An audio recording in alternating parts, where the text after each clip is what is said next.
Hey, this is Matt once again. Welcome back to another video. This is another paid request, this time from Toby. And to be perfectly honest, I've had this film requested a time or two before. And I'm like, I don't even know what to say about this film. But like I say, if you do have a request for pretty much any type of video game playthrough, topic, reaction, commentary, what have you, feel free to send it either directly to my PayPal or join my Patreon. Both links are down below in the info box. And this is for the film No Country for Old Men from 2007. Now,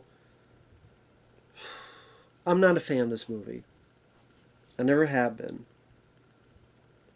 When I think of the Coen brothers, I love The Big Lebowski. I do like Fargo. I do like Raising Arizona. I've never been a fan of this film. The acting is good.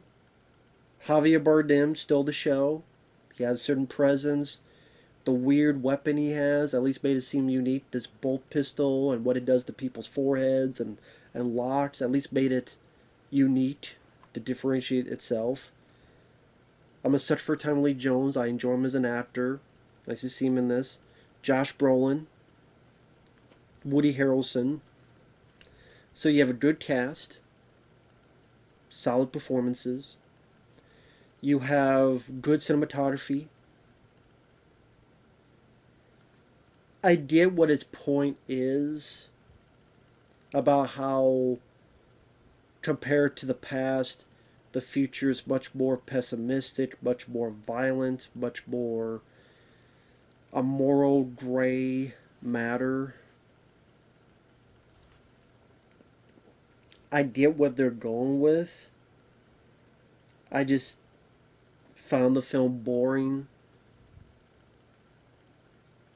For the most part, uninteresting and overrated.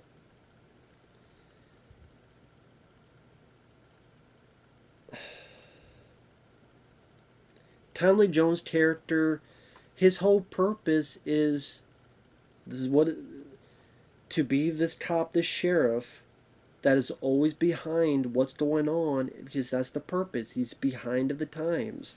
He even has a conversation with his uncle that pretty much showcases that he's overmatched. He feels overmatched. That he's past his prime. That he doesn't understand this world anymore. He doesn't understand these people anymore. And pretty much a guy who he's 2, 3, 4 steps behind, and he'll never catch up. So you have a character that I get what they're doing with, but just isn't that fascinating to me, because his whole purpose is how useless he is now. Even though he's law enforcement, he's a cop, and this and that, he's useless. He's pointless. That's kind of his sad realization by the end.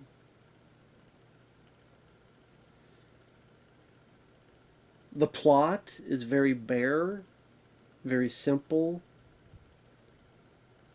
Josh Brolin, he finds money. He feels a little bit guilty because the guy was still there. He goes back, but then that guy's been killed. They see him. He runs into the river, runs with the money. He hides in motels. Javier Bardem's pretty much a hitman looking hired to find him. Javier Bardem, his character with like his weird haircut, Prince Charming, Prince Valiant type of haircut.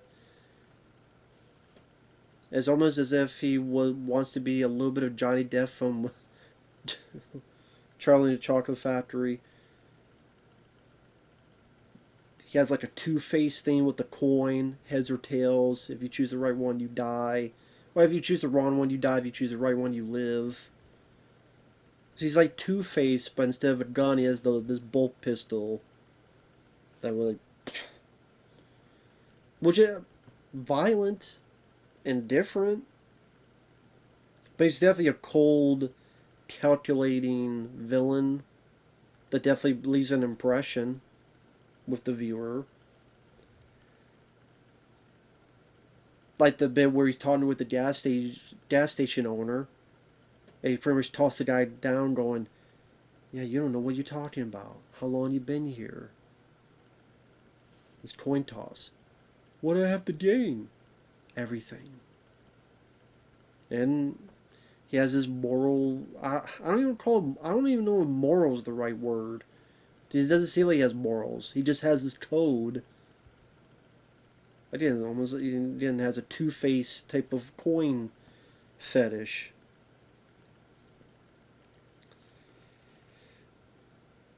There's a bit where he thinks he got Josh Brolin, but he got these Mexican cartel who's in the motel next to him because he's found this tracking. There's a bit where the two of them wound each other, and Josh Brolin gets away. There's a bit where Josh Brolin's trying to tell his girlfriend to get the fuck away until the coast is clear. I'll hide this money. There's a bit with Woody Harrelson, a confrontation between Woody Harrelson and Javier Bardem that doesn't really go well for Woody.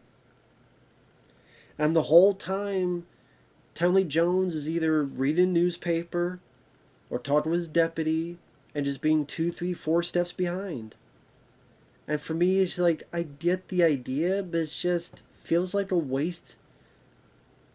For Tommy Lee Jones' character, it just feels like a waste of such a good actor. Because he's given nothing to do. And so I just get annoyed and bored and uninterested. And it's like the movie on purpose is trying to not give an audience, a certain section of audience. Because obviously this is a very heavily critically praised movie. And of course people don't be, oh, you don't like it because critics liked it. And just, no, there are a shitload of fucking movies that critics have liked that I've enjoyed as well. Whether it be 2001: A Space Odyssey, whether it be Doctor Strangelove, whether it be Goodfellas or Taxi Driver, whether it be Shawshank Redemption or Forrest Gump or Pulp Fiction or Reservoir Dogs I like, whether it be All the President's Men or And Justice for All, Dog Day Afternoon. The list goes on and on and on. Once Upon a Time in Hollywood. What was it? 1917 I enjoyed. Again, pick a year. I can name you a bunch. It's not because of that. Like I said, I liked Fargo. This one, though, never did anything for me. The title pretty much tells you the gist of it. There's no country for old men. Because, Tommy Lee Jones tells a time about, well, how his father or someone, or grandfather, there was a time where you didn't even need a gun. And how times have changed and got more violent, I'm like, are they really more violent? Because back to the day, we had the race riots and slavery and hangings. That's the other thing. I don't think we've gotten more violent. I just think the violence is just more known because of social media. You say we're the same violent species, but let's not make it seem as if back to the day it was all sunshine and rainbows. Remember the Old West? Where you could be playing some cars and if you did one mistake, they shoot you in the face? Think the Wild West was a fun time? You think that the days of Mississippi burnings were a fun time? It's just there wasn't a fucking Facebook and social media to know about more. So I don't know if I really even buy into its subtext as showcasing. You think you ever heard of the gangsters that would kill you over alcohol and booze?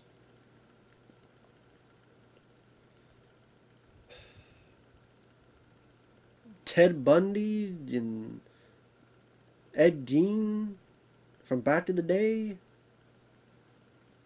Shitload of other stuff. The days of the Native American wars. Well, what Native Americans did to some and what some did to Native Americans, pretty shit that make you turn bleh, on both sides, not one or the other. So it's like I can't even really say I buy into the subtext it's trying to make and showcase. Unless it was like the world has always been this way, and not, you know. But to say it's been worse, I can't say that. I can't. No, I can't buy into that because I don't think it is. I think it's either the same shit or maybe a tad better. It's just, you know, the horrible shit is just more well known because of social media.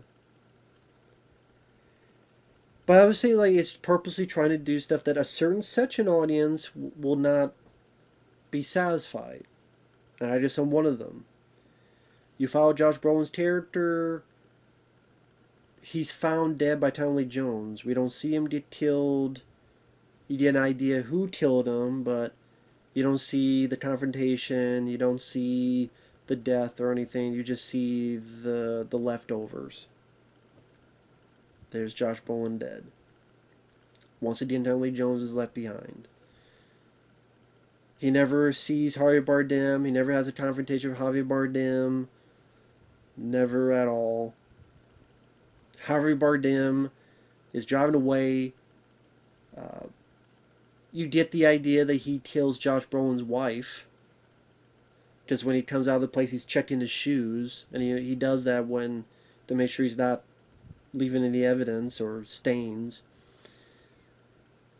He's driving, he gets in a car crash, but he survives, and he bribes some kids for stuff and gets off. So even if you like Josh Brolin, I mean, all you know is that he's a seemingly typical guy that greed got into his head and sadly became his downfall. Javier Bardem, the evil killer hitman, gets away scot-free. No justice in the world. And Tommy Lee Jones is this guy with a thumb up his ass. Where did he go, George? Where did he go? Where did he go? Because that's the purpose, because he's overmatched and he's too old, because there's no country for old men. And then the ending is these two fucking dream sequences that he talks about. They're supposed to symbolize my dad kept going ahead, and he lit a fire in the dark. As in, it's a cold, dark place, and he'll try to go up to meet his dad someday where there's a little bit safe at home. I'm like, just retire, dude. That's just say the word retire. It's time to retire. Hell, I got that shit more in 7, at the end of 7. Where literally the last bit with Morgan Freeman, where you don't be around. The world's an evil place. But it's also worth fighting for. Or something to that effect. I can't remember the exact line. That one bit from Morgan Freeman, I got the gist of it in much more of a to the point, straightforward, satisfying manner. Instead, these dreams, and I remember when I first saw, I didn't know what the fuck they meant. I'm like, this is the way it ends? Bullshit. What the fuck is this stupid ass ending?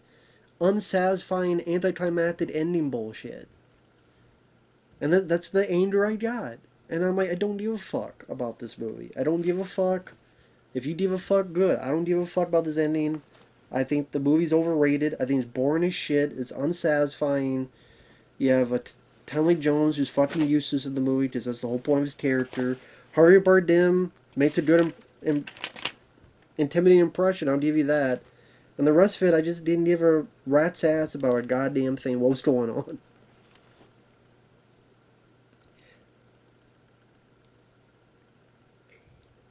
I didn't. You look at a variety of Oscar caliber movies. I can name a bunch that I've listed a bunch that I like.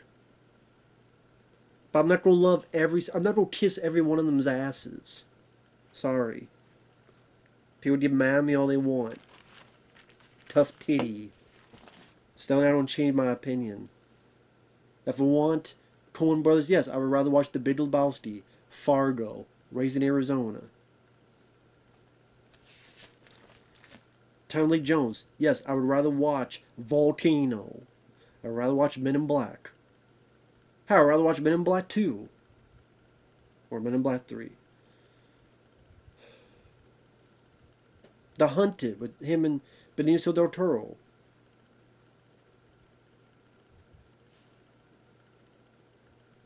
If I ever rewatch this, I would just watch Harvey Bardem scenes on YouTube. Because he's definitely the standout with his presence. But with that said, thanks for watching. Take care. We'll see you guys later. Bye-bye.